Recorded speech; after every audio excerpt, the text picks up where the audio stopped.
following is a production of DallasCowboys.com and the Dallas Cowboys Football Club. How about them Cowboys? Yeah, go Cowboys! Let's go, baby! Are you ready for a break? Yes. Are you ready for a break? Absolutely. Ready for a break?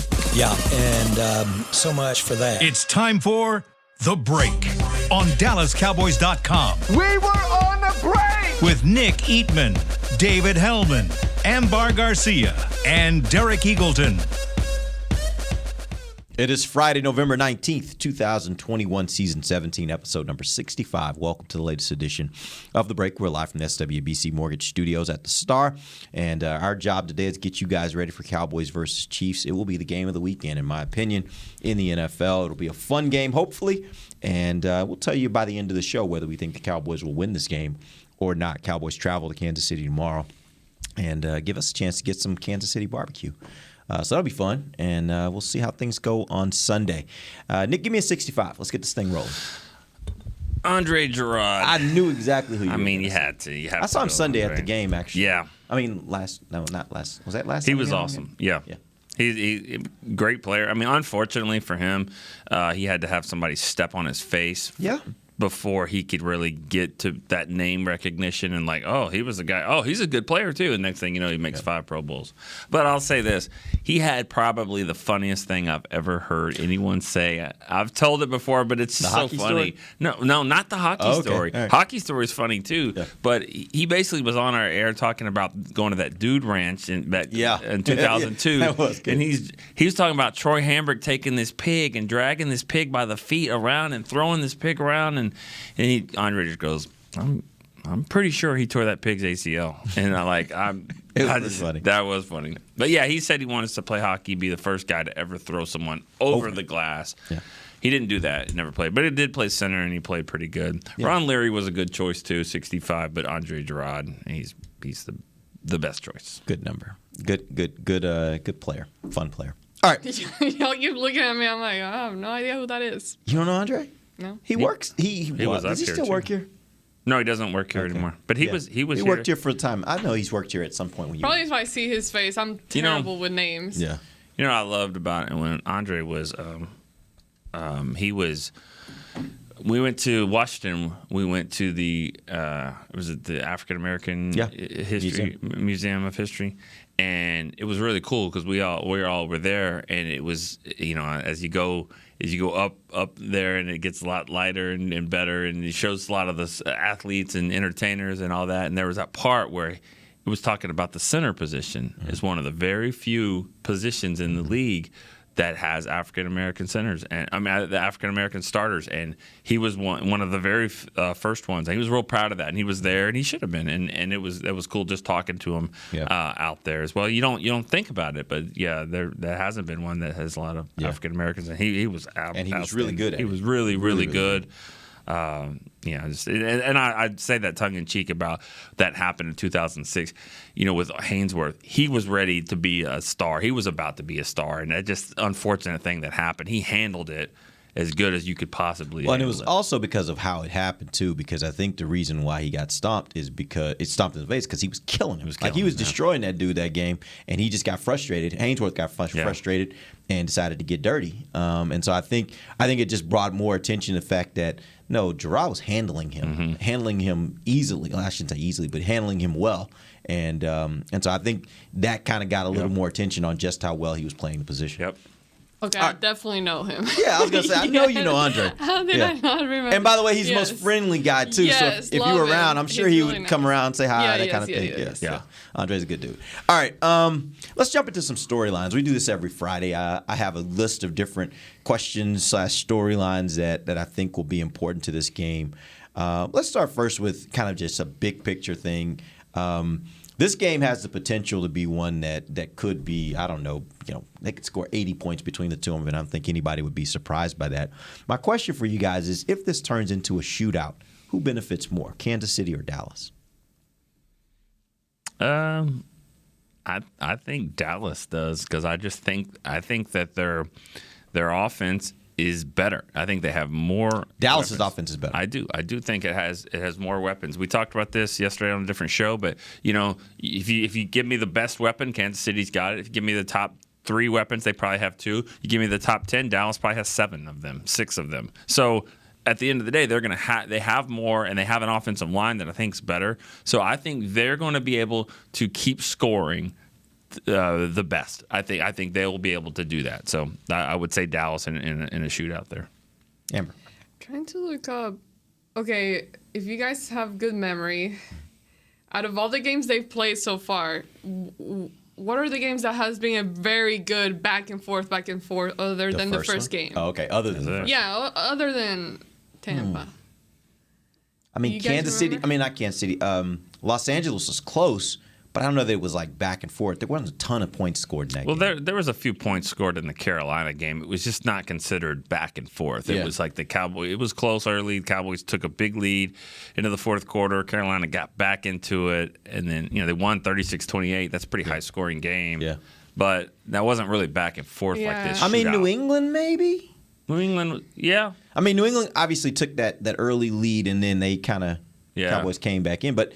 I mean, that was a game that was kind of a back and forth kind of game to me, or at least it felt like that from the standpoint that it was kind of like these ebbs and flows in the game where one team was on top, then the other team's on top, then the other team's on, you know what I'm saying? Just kind of. I guess that would be the next one, like closest one that was like that. I'm trying to kind of think back and compare, okay, how have the Cowboys offense responded to games like that, to where it's really kind of keeping up and staying on top, and how has the end result been? And we saw, I mean, week 1, that was as close as it could get, and it was fun, and they were just right there. And you kept saying, had it not been for Zach Martin being out, think they would have won that game. I think they could have. I think they could have been more complete. The thing is about a shootout is, can you score? I mean, you need to score. Can you go score?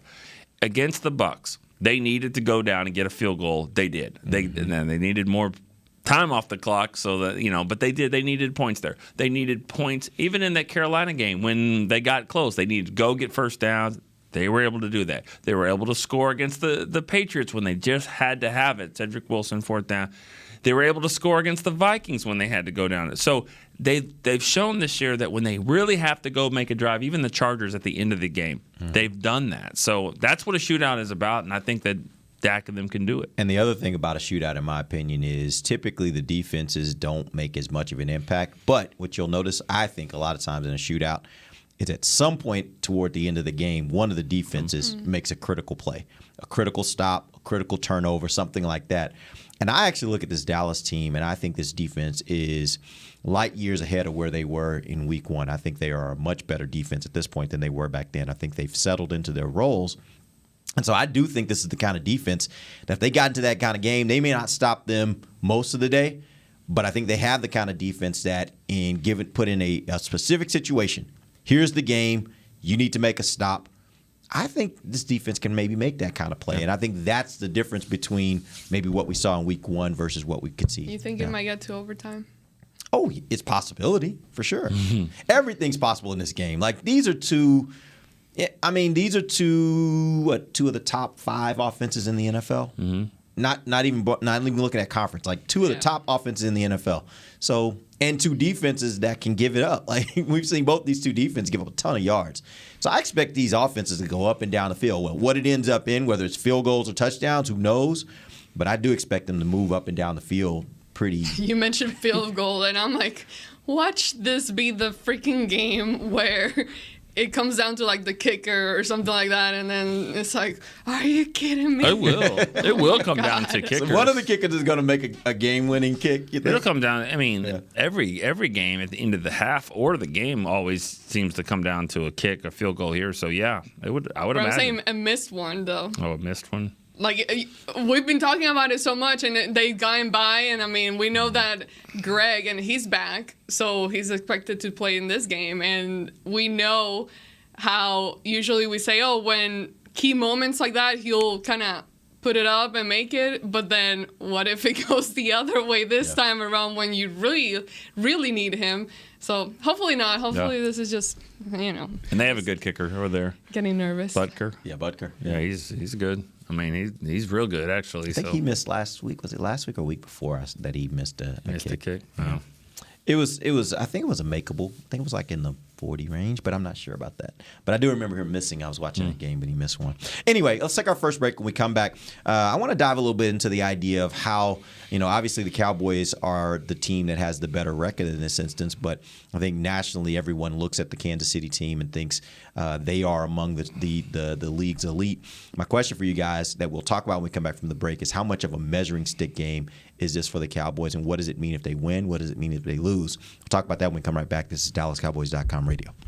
Before there was a draft, you could size up a cowboy by 3 simple factors: the crease in his hat, the bend of his brim, and his unbending attitude. A man's Stetson didn't just protect him from what life threw at him, it projected a rugged, unstoppable spirit. Stetson hats are still American-made with pride right here in Texas. They're still the unofficial crown of all self-respecting cowboys, and Stetson is proud to be on the field with America's team. Find a retailer nearest you at stetson.com/cowboys. The Cowboys way, where 16 Hall of Famers and 5 championships shows us what success looks like. Where turkey is always the second best part of Thanksgiving Day. Where we are all defined by one single thing, the star. Where we as fans know it's our job to keep the tradition going. Bank of America is proud to be the official bank of the Dallas Cowboys and to support the quest of living life the Cowboys way. Copyright 2020, Bank of America Corporation. Want to use what the pros use? How about the official men's skincare brand of the Dallas Cowboys, Jack Black? Right now you can get the Jack Black Starter, a curated collection of Cowboys locker room favorites for just $10 with free shipping. The starter includes 4 Jack Black skincare favorites plus a full-sized intense therapy lip balm. Go to getjackblack.com/cowboys and use the code word TEAMJB. That's getjackblack.com/cowboys. The Jack Black Starter, $10, free shipping. Honey, big news. Gary, are you okay? Oh, I'm not Gary anymore. I'm Jackie Flash. What? See, I want the latest smartphone, but the best deals are only for new customers. So, to get a new customer deal, I changed my name to Jackie Flash. Okay, but the best smartphone deals at AT&T are for everyone, new and existing customers. That's huge. Then guess who's getting a deal? Is it Jackie Flash? Jackie Flash. It's not complicated. At AT&T, our best smartphone deals are for everyone. Restrictions apply. Visit att.com for details. Back to the break. Welcome back. We are in the second segment of the break, live from the SWBC Mortgage Studios at the Star. Real quick, I do want to mention for you guys that are here in the Dallas-Fort Worth area, make sure you check out this weekend. For the first time ever, we're going to have a 2-location watch party. You have that, Nick? Yeah, I can give you some more information. Talk about that. Like you said, 2 watch parties here. Yeah. They're presented by Miller Lite. Head to AT&T Discovery District or Miller Lite House at AT&T Stadium to watch the Cowboys cheerleaders performance. You got Cowboys alumni, hang with Rowdy, a lot of stuff going on. Pre-game celebrations begin at 1 p.m. at the AT&T Discovery District, 2 p.m. at the Miller Lite House. For more information, visit DallasCowboys.com/watch party. Yeah, that AT&T Discovery District, I don't know if you guys have been down there. It is actually pretty sweet. It's pretty sweet. It's got like 4-foot video wall where they'll have the game, and it's just a lot. They'll have food trucks out there and all kinds of stuff for this watch party. But it's a really cool location in downtown Dallas. Has been pretty busy this season. Rowdy? Yes, I feel like everything that Nick reads involves Rowdy in it. Rowdy's everywhere. Delivering presents, going to watch parties, doing all kinds of things. Had a really nice person on Twitter say, "Are we sure Nick isn't Rowdy?" We are not sure. Nobody knows. I've never seen the two of them in the same place. You haven't? I don't think so. I'm trying to think. I don't think so. Well, I was up there working the other day when he was parading around. And, were you? No, maybe I wasn't. Maybe you weren't. Maybe I'm Rowdy. Maybe I am. All right. Welcome back to the second segment of the break, live from the SWBC Mortgage Studios at the Star. We got Dave joining us right now. Dave, you had your walk off with Coach McCarthy. He give us anything? Anything? I love working here. Without trying to dive into specifics too much, for the last 20 minutes, I've been like, how are we going to talk about the Cowboys making a guard change without just coming out and saying that's what's happening? And then Jerry Jones does it for me. There we go. Literally, as I was coming down wondering about this, and then I saw Twitter, and I was like, oh, okay, so it's out there. Jerry makes our jobs easy, doesn't he? Connor McGovern's going to start at left guard. That's probably the big thing. I do want it. I didn't have a chance to talk to Coach McCarthy about this, but I wonder. It sounds like Tyron Smith's going to play, but they want to see him practice tomorrow. They want to make sure he's still on the up and up, and 3 days of practice is big to them. They do their last practice on Saturday instead of Friday. I think it's weird to play a new left guard if Tyron's not ready to play. That's just me. So I wonder, like, if they do wind up sitting Tyron down. But it sounds like this is a full go. Like, it sounds like Connor McGovern is going to start no matter what. But I wonder if that's a good idea to have Terrence Steele and Connor McGovern next to each other at Arrowhead, all that type of stuff. They must feel like he's not going to be worse, though, right? Sure. Well, you don't make a. Yeah, that's what I'm saying. I think they probably look at it like, look, he's not going to be worse, and if we can at least get rid of the penalties. And I think there's a snowball effect that's in play there too, where like. Opponents are going to key on Connor Williams. The referees probably are too, because he leads the league in penalties. It's like a self-fulfilling prophecy at some point. So, yeah, I don't think he can be worse. It's just interesting to me. But I do, I think Tyron's going to play, even though they're not 100% ready to say that yet. But after last game, the way that Kellen Moore utilized McGovern in the game in so many different ways, I mean, it makes me wonder, is it a good idea? And I get it. We've been complaining about Connor Williams. But after you see how much more Connor McGovern can give you in the offense of just like a surprise element type of thing that I'm sure Connor Williams, maybe he could. But I don't. He is going to do that. I'm sorry. He is going to do that. And you think he would be good at it?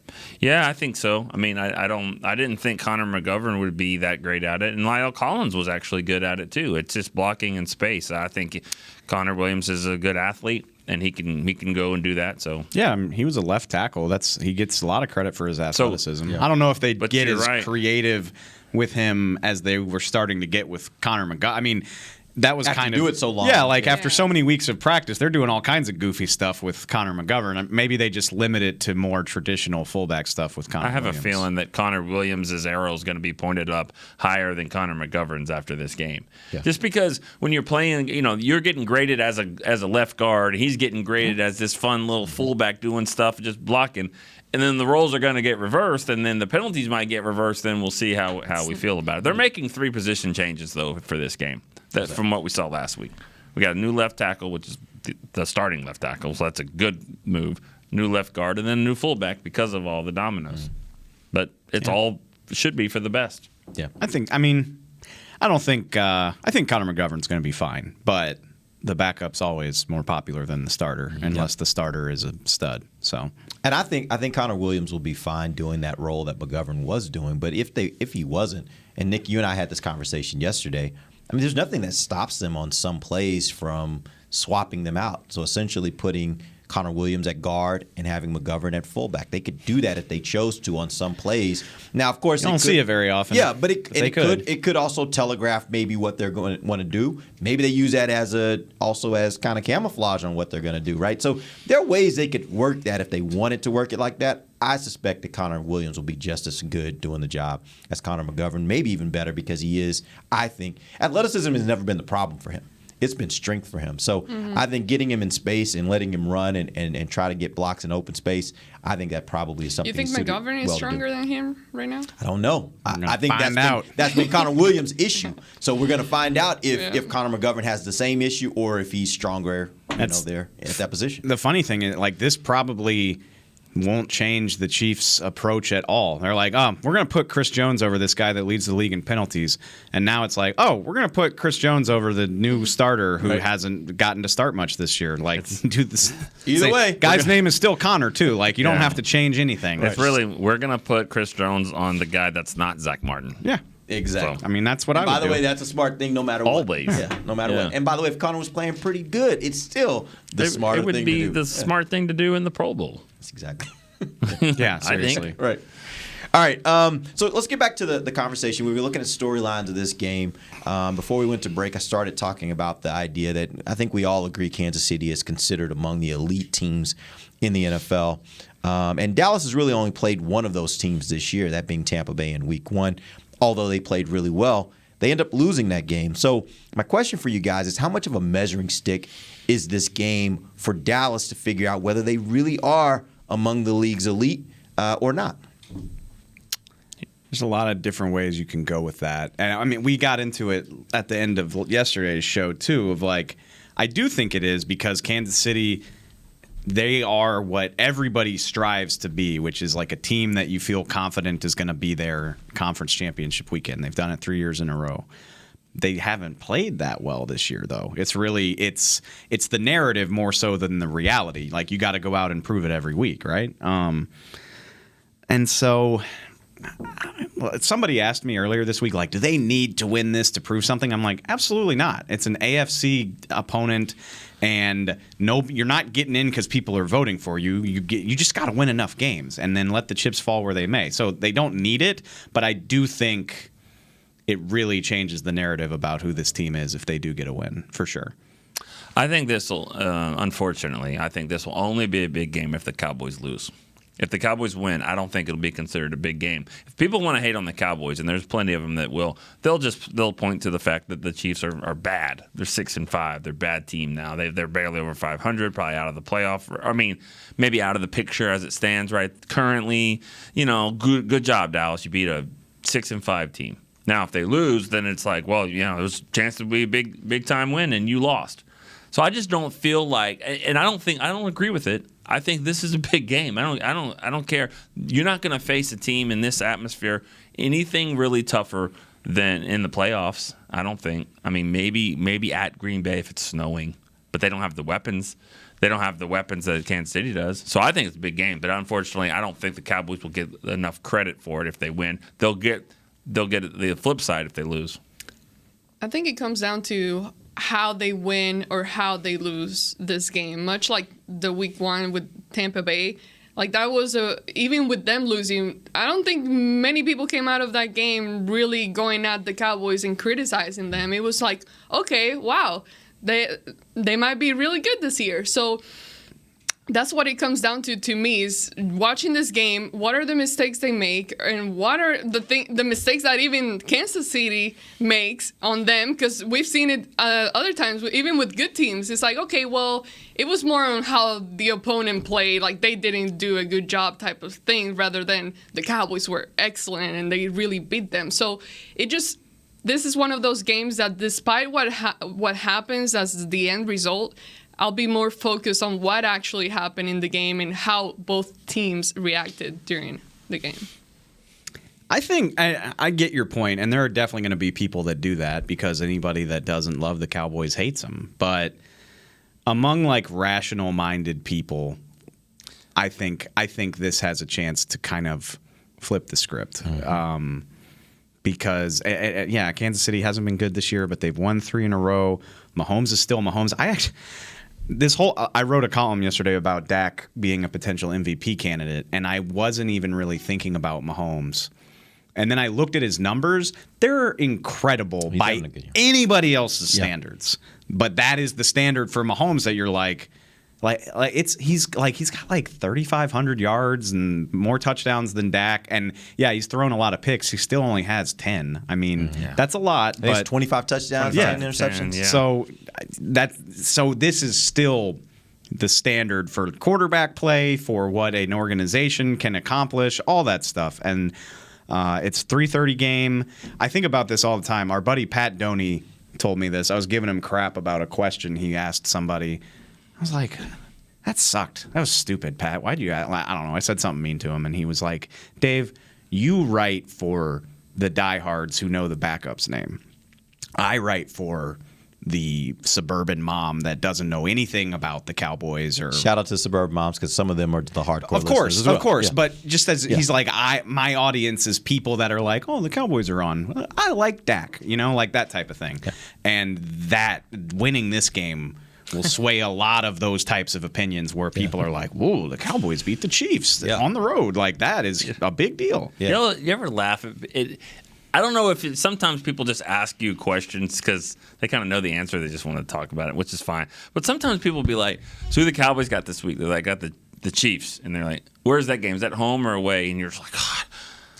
What do you mean? Of course it's at Arrowhead. Everyone knows, but it's like, no, they don't. No, they don't know. No. But my wife tells me that all the time. She's like, you live in a bubble. Yeah. You think everybody lives and breathes around Dallas Cowboys or NFL football? They don't. A lot of people watch it. Yeah. They don't necessarily live it every day like you do. I get out into the world sometimes and like you're here, you're neck deep in it. Like I can tell you Dak's stat line from memory, like all that stuff.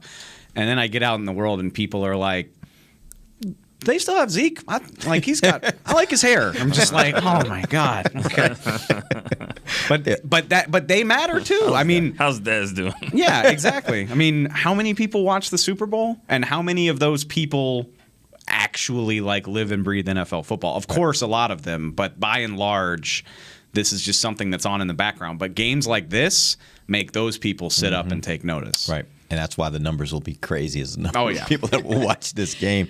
So let me ask you guys this. So let's assume for a second the Cowboys lose this game. Does it change your opinion of the Cowboys? Because right now I look at them as right there among those elite teams. But I'm looking at No, go ahead. Okay. Finish. But I'm looking at the fact that, again, like I said, the only game they've played against that level of opponent so far, they've lost, and they won't get another opportunity to play against another team like this in that caliber, at least as people think of them, until they get to the Arizona game in January. Does it change your opinion of what you think of this team if they should lose? I'm pointing to Amber because she said it's how they win or how they lose. But even at that, though, does it – I think the thing about it is that would be the case if it was the first game they played. They've already played one of those games, and they won. I mean, they lost it, but they played well. If they lose this one playing it well, does it then become, well, the Cowboys are a good team. The Cowboys may not be able to compete and win against the best teams in the league. Fair, and that would be fair. And if they get beat 31-10, then it's like, well, I don't really know. They're maybe not as good. Yeah, and that – it's gonna be negative either way. I mean, because they've already done it. If this was the first time they faced a good team, because no more of that Tampa Bay stuff. You got one. That's it. You don't get it again. You don't get good losses. Now it's a trend. Yeah. See, I disagree. Really? How? Yeah. It does matter how they play. If they get wiped off the field, and it's like, all right, maybe they're frauds. Maybe they're not as good as we think they are. If it plays out the exact same way as Tampa, like if they lose the game on the last kick, I say, okay, they went toe-to-toe with a team that was in the Super Bowl. They didn't get it done. The season's only half over. They're going to get another one of these when they play Arizona. And, oh, by the way, it's a ridiculously random game with an oblong ball where you never know what's going to happen. And I say they were 3 plays away from beating Tampa Bay. If they're 2 plays away from beating Kansas City, sure, it's disappointing. But I'm still like, they are going toe-to-toe with the class of the NFL. And you don't know what's going to happen next time they get this opportunity. That's all fair, and that all is right.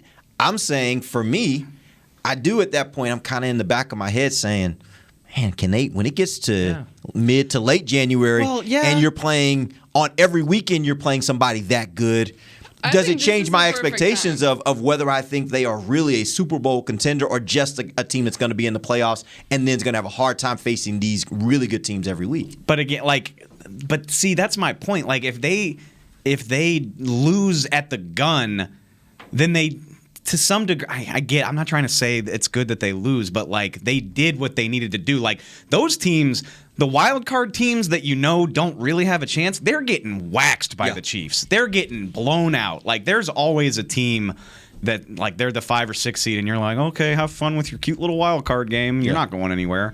But if you're, and by the way, Dallas would destroy those teams too, I think. Exactly. Yeah. And so Dallas has been that team. Yeah. Oh, yeah, for sure. But if you're capable of pushing them to the brink, then I just think it signifies something different. That's all I'm saying. I think Dave's in a really nice way. He's saying that if you think that way, like your opinion doesn't matter, and he's not really saying that to you. But what I'm saying is that people that think that way, it doesn't really matter, because the reality of it, because the first thing you said is you're right. the Cowboys went toe-to-toe. They've lost 3 games. One of them was just crazy against Denver. But let's say that they lose to the Chiefs, and it's close. They've lost 2 close road games against the 2 teams that have been in the Super Bowl. That's only happened like 5 times in the history of the franchise, is to face both Super Bowl teams on the road. And so, that doesn't mean they can't go and win these games. It really doesn't matter. They'll be fine 2 months from now when they play in the playoffs or whatever. But for us, in talk shows and all this stuff, it's like, I don't know. And it's fodder for everyone to do that. And for fans, like that still exists in the back of their mind. There's a difference between you win that game, and now in the back of your mind, you're like, this team really does have a shot. Like, they can beat those kinds of teams. If they lose that game, even if they lose it close, it's like, man, it makes me wonder when they're playing that caliber of opponent. They'll be good enough to stay in the game, but not quite good enough to get over the top. That's the part that's still left unknown. I get it. It's ironic because like the way that I think about seasons and teams is completely counterproductive to me being somebody who relies on getting people to listen to me every day. Because I'm basically like, it doesn't matter. Like, true. It doesn't. Yeah. But I'll put it like this: like, I'm thinking right now, all I'm talking about is really from the standpoint of our fans out there listening. And if you put yourself in the same boat, thinking about your fandom, like let's say LSU, no, absolutely, you get how that. No, you just kind of play these tricks with yourself. Like, should I really be buying into us being this good, or should I not? And if you see a game like this and they happen to lose it, now you've got some doubts. It doesn't make you feel comfortable. And I get it. Again, nobody's going to be happy if they lose this game, even if they lose a classic. Yeah. But it's the experience of it all. Like going on the road in a place that the Chiefs could still host the AFC title game. That's not out of the question. By the way, if they lose this game, Nick, you said it, like they're out. I think they're still going to be right in the middle of the AFC playoffs, and I wouldn't be shocked if they're in the AFC Championship or in the Super Bowl. At no point during this entire season have I written off the Chiefs. Yeah. This might be, if they lose, it might be their only loss between now and January. Like, that wouldn't shock me. Yeah. But like going into an environment like that where like it's going to be noisy, all that good stuff, and it's like the experience of it, and you internalize that. Dak, if we go all the way back to week 1, Dak said that about the loss to Tampa. He was like, we learned the difference between like good enough and great, or it was something like that. It's been 2 months, I don't remember, but just that's the difference. And I think you can learn lessons from a loss about like, okay, this is what we didn't do, this is what we did do, and as long as you look like you belong in the game, I still think that's a good enough experience. And again, we're at mid-season. There's so many games left to go. It'll be disappointing if they lose, but if they play the right way, losing won't change my opinion of what they're capable of. All right, let's take our final break. We'll come back, and we'll talk a little bit about this defense, this Dallas defense, and what they're going to do or try to do in order to slow down Tyreek Hill and Travis Kelce. We'll do that when we come right back. This is DallasCowboys.com radio. Hi, I'm Clint Tillison with... And I'm Jay Novacek, and we're both with... United Ag and Turf, the official tractor provider of the Dallas Cowboys. So, if you need a tractor to bale some hay, a mower to cut some grass, or a gator to get some chores done... Get a John Deere at United Ag and Turf. And then, let's get to work. Hey, Jay, that's my line. Well, not today. Get to work with a John Deere tractor package that's just right for you and your budget. Visit UnitedAgAndTurf.com. Honey, big news. Gary, are you okay? Oh, I'm not Gary anymore. I'm Jackie Flash. What? See, I want the latest smartphone, but the best deals are only for new customers. So, to get a new customer deal, I changed my name to Jackie Flash. Okay, but the best smartphone deals at AT&T are for everyone, new and existing customers. That's huge. Then guess who's getting a deal? Is it Jackie Flash? Jackie Flash. It's not complicated. At AT&T, our best smartphone deals are for everyone. Restrictions apply. Visit AT&T.com for details. New Dr. Pepper Zero Sugar. You deserve it. I do deserve that. You deserve decadent flavor without sugar. And a day at the beach without sand getting everywhere. And a relaxing bath that your children don't interrupt. I deserve all that? It's really just a visual metaphor for Dr. Pepper Zero Sugar. Everything you want, nothing you don't. A visual metaphor on the radio. I do deserve that. Dr. Pepper Zero Sugar. The zero you deserve is finally here. Before there was a draft, you could size up a cowboy by 3 simple factors: the crease in his hat, the bend of his brim, and his unbending attitude. A man's Stetson didn't just protect him from what life threw at him, it projected a rugged, unstoppable spirit. Stetson hats are still American-made with pride right here in Texas. They're still the unofficial crown of all self-respecting cowboys, and Stetson is proud to be on the field with America's team. Find a retailer nearest you at stetson.com/cowboys. Back to the break.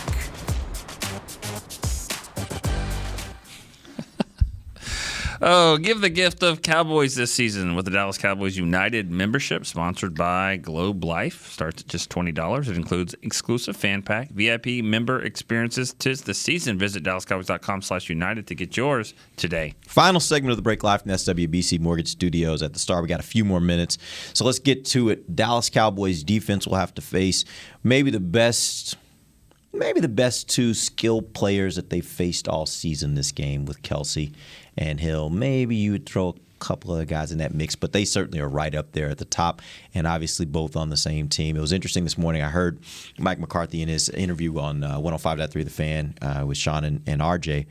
He was asked, which one do you try to take away? And he was talking about how the tight end is most important because the tight end, if he has a field day, that means he is controlling the middle of the field, and that creates a lot of other problems for your defense. But all that being said, how do you expect Dallas to match up against these 2 really great players? Well, I think you use your length and guys like Curse, guys like Diggs that can, guard Kelsey. He's better than any tight end that they will face all year. And until next week. Yeah, he's probably better. He's probably better because of the other thing you have to worry about. You can't just say I'm going to put my corner on him like you can do it with Atlanta. You can do that because they don't have anybody. Yeah. Nice job, Atlanta. Well, they really know how to deflate the Cowboys win. Well, they didn't have their guys. Go ahead. Sorry.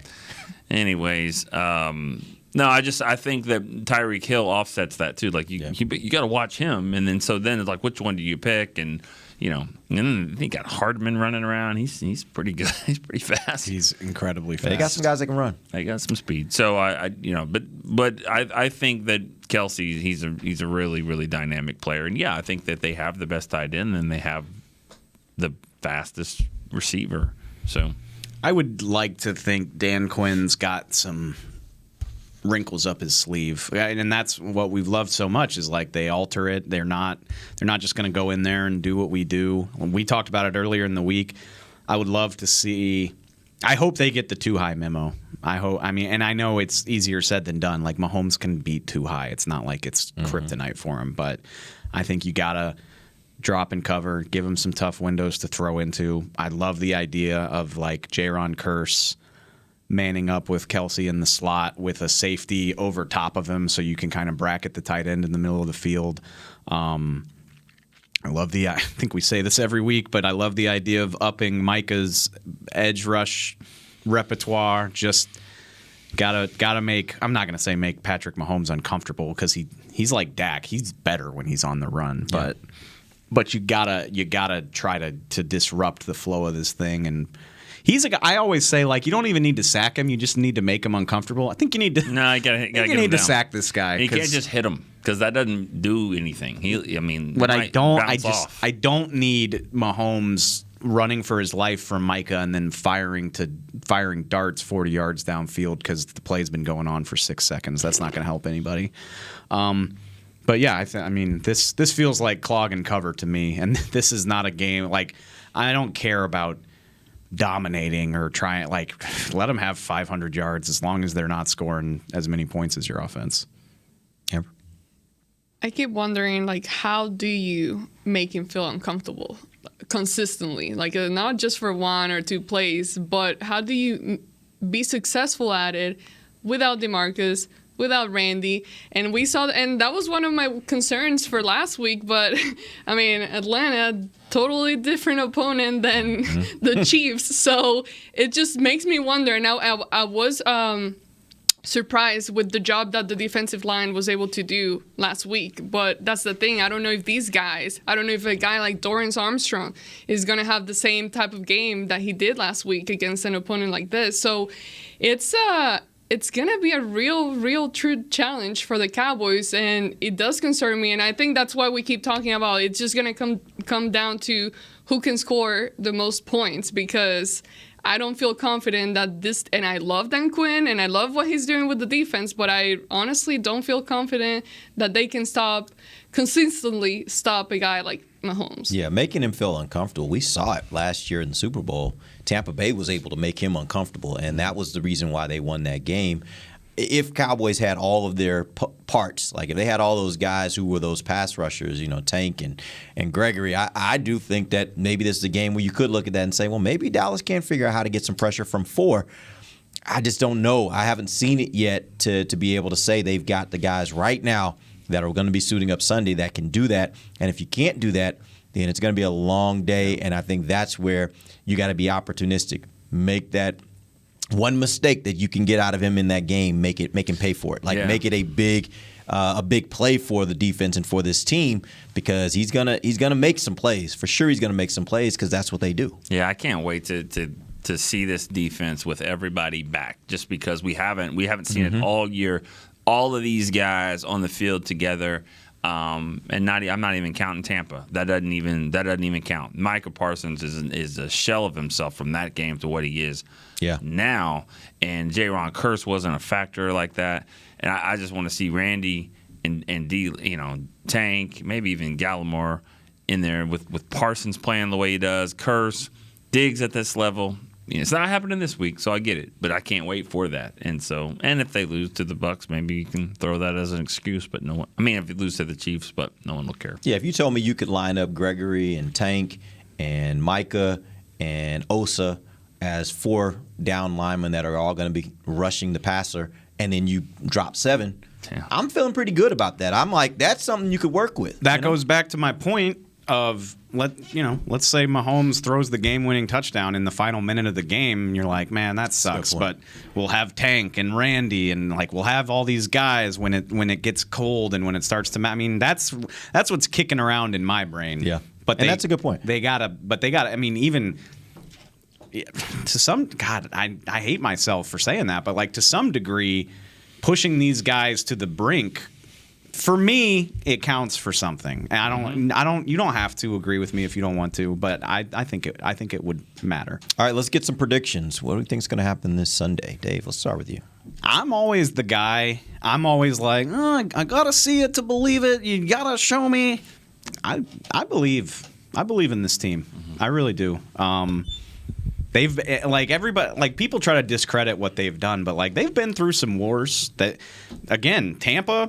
Moral victory in my book. I don't care what you think. No doubt. No doubt. Their morale was built from absolutely. that. They went and won, 6 in a row? Yeah. They've murdered the bad teams that they've played. They escaped from New England against. that win all of a sudden looks. They didn't play well in one. No, yeah. Dak speaks for himself. I think he's got a great shot to win MVP, and if he finds a way to win this game, I think he's the front runner. To be honest with you, no doubt.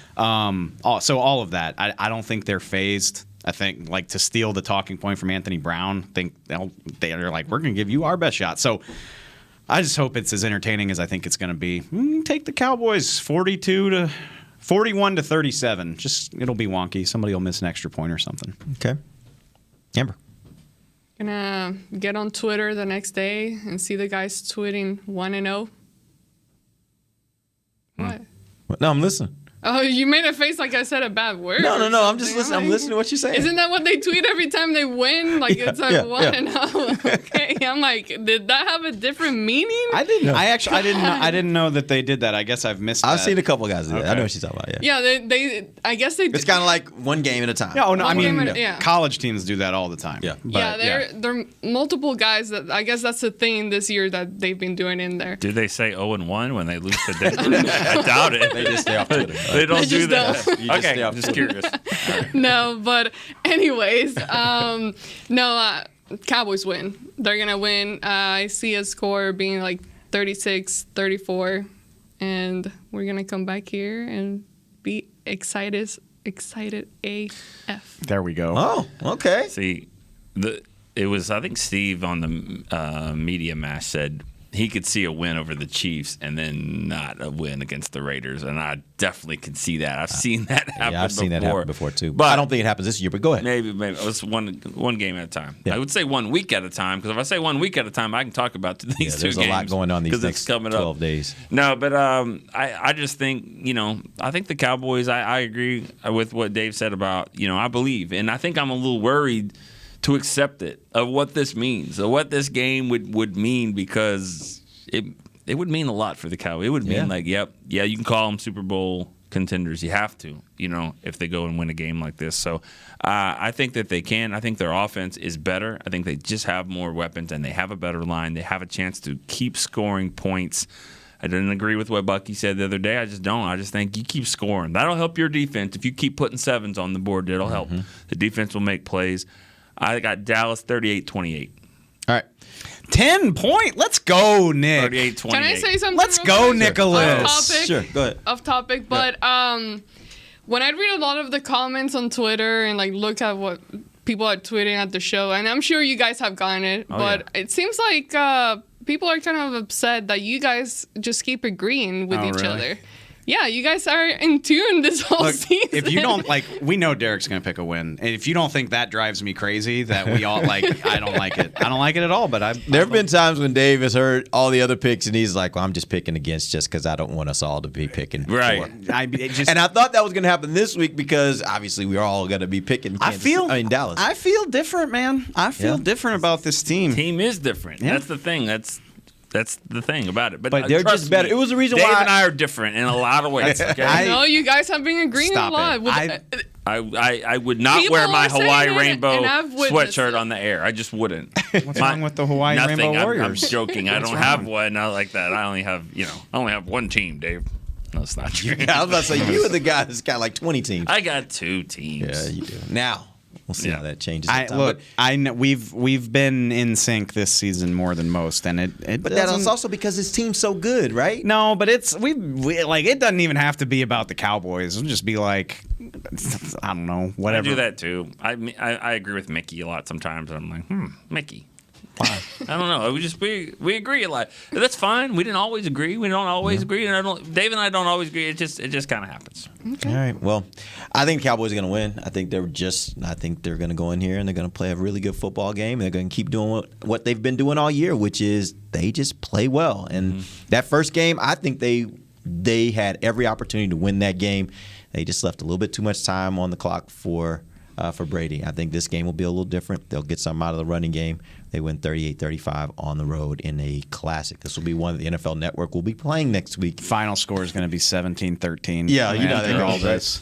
Yeah, but it's going to be a fun game. I think it's going to be a really fun game. And I think the Cowboys, it's not going to be maybe like it was against the Chargers or the Vikings, but I bet you Arrowhead is still loud. I guarantee there's going to be some blue. There will be a ton of blue for this game. There just will be. It's not too far. There's a lot of fans there. They've been trying to get in this for 8 years, and this is the best team that they've had in 8 years, probably. I have a vivid memory of the Terrence Williams toe drag swag game in Seattle in 2014. Yeah.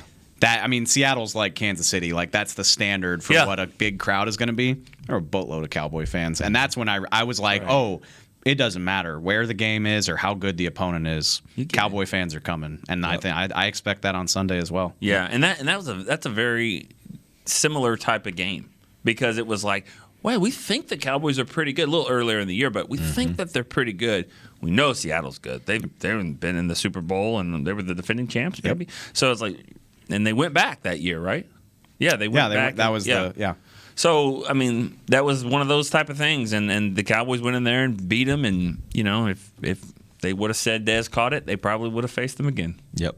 And even if it's a lot of Kansas City fans there, the Cowboys are preparing themselves, and we talked about it. Was that yesterday when they were blasting the music? At all practice? through that doesn't happen often. I've heard it in on my office, our show. I was like, I can hear the rap music through the windows. They've never right had now. it that loud. No, they definitely had it. So up they're a notch. getting ready, regardless they definitely had it of up a notch. Yeah, who's they out there definitely in the did. stands. They definitely did. All right, we appreciate you guys joining us. We'll be back Monday. We'll let you know what went right and what went wrong. Stay tuned. There's a show coming up. It's a okay show. You might want to check it out. See how it goes. Till then, for Nick, even Dave Hellman, and Amber Garcia. Come on in. I'm Derek Eagleton. This has been The Break. Live on DallasCowboys.com radio. This has been a production of DallasCowboys.com and the Dallas Cowboys Football Club. How about this, Cowboys? Yeah!